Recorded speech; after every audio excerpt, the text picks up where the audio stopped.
There are places in every hospital that nurses whisper about. Corridors where the lights flicker for no reason.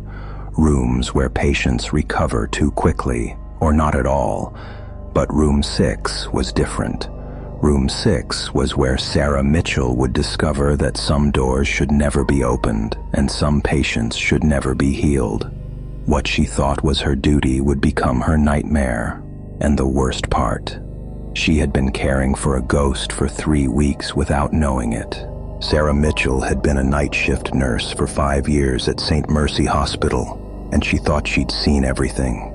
The screams of withdrawal patients, the silent tears of the terminally ill, the moment when someone takes their last breath while holding your hand. But nothing prepared her for room 6. The assignment came on a Tuesday night.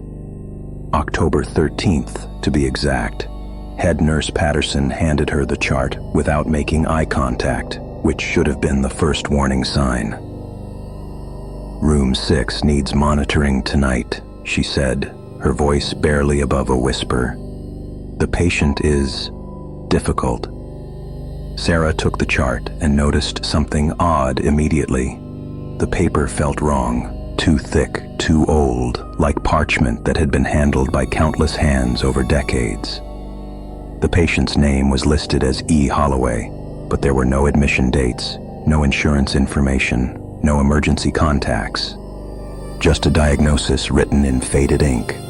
Acute dissociative disorder with parasitic delusions. Room 6 was at the end of the east wing, past the supply closet and the maintenance room that always smelled like chemicals and rust. Sarah had walked this hallway 1,000 times, but tonight it felt longer, colder. The fluorescent lights buzzed overhead, and twice they flickered completely out, leaving her in darkness for 3, maybe 4 seconds. Long enough to feel her heart rate spike, long enough to hear something, footsteps, echoing from somewhere she couldn't identify. When she finally reached room 6, she noticed the door was slightly ajar, which violated protocol.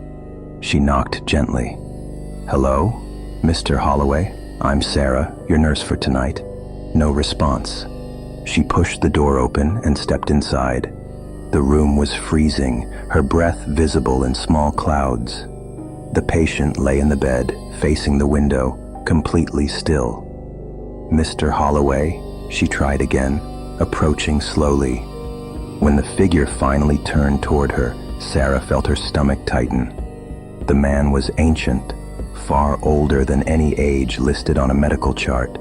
His skin was translucent, like wax paper, stretched too tight over prominent bones. But his eyes were young, bright, alert, hungry. "You're new," he whispered, his voice dry as autumn leaves. The last one lasted 3 weeks before she understood. "How long will you last, Sarah Mitchell?" Over the next 3 weeks, Sarah fell into a routine with room 6. Every night shift, she would check his vitals, administer medication, change his bedding. But strange things kept happening, things she rationalized at first, then tried to ignore, and finally, couldn't deny. The medical chart changed. Not just updated, changed completely. One night, she'd read notes about cardiac arrhythmia. The next night, those same pages discussed tuberculosis treatment from 1952. Some entries were written in what looked like fountain pen ink. Others were typed on old typewriters, the letters slightly misaligned. And then there were the pages written in something dark red, almost brown, something that couldn't possibly be ink, but that she refused to acknowledge as anything else. The patient himself was a paradox. Some nights he seemed confused, asking for nurses who had retired decades ago. Other nights he was sharp, too sharp, discussing Sarah's childhood in detail she'd never shared. "Your mother's maiden name was Reeves," he said one night. "She died when you were 12. Car accident on Highway 40. You blame yourself because you asked her to pick you up early from school that day." Sarah's blood ran cold. "How do you know that?" But E. Holloway just smiled, a terrible smile that revealed teeth too white. too perfect for someone his age. Room 6 knows everything, dear. The walls remember.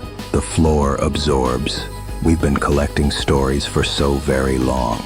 The breaking point came on her 15th night with E. Holloway. Sarah arrived for her shift to find the entire East Wing unusually quiet. Too quiet. Even the usual sounds, ventilation systems, distant conversations, rolling gurneys, were absent. She walked to room 6 and found the door wide open. The patient was sitting upright in bed, staring directly at the doorway as if he'd been waiting for her. "Tonight, you learn the truth," he said. As Sarah approached, she noticed something horrifying. The walls of room 6 were covered in writing, handwritten notes, dates, names, all scratched directly into the paint and plaster beneath. She recognized some of the handwriting from the medical charts. But these weren't medical notes. These were confessions. Pleas, warnings. "Help me, I can't leave. Room 6 won't let me go. I died here in 1987, but I'm still working my shifts." And then she saw her own handwriting. "My name is Sarah Mitchell, and I have been dead for 3 weeks." Her hands were shaking as she backed toward the door. No, that's not possible. I'm alive. I'm here. Are you?" E. Holloway's voice was soft, almost pitying. "Do you remember driving to work tonight? Really remember? Or does it feel like you simply appeared in the parking lot, like you've done every night since October 13th? Sarah tried to recall. The memory was there, wasn't it? But when she reached for details, they slipped away like water through her fingers. Sarah ran from room 6 down the hallway toward the nurse's station. But something was wrong. The hospital looked different, darker, more decayed. Paint peeled from walls she remembered being freshly repainted last month. Equipment she'd used yesterday was now rusted and broken. When she reached the nurse's station, she found it empty. Not just unstaffed, abandoned.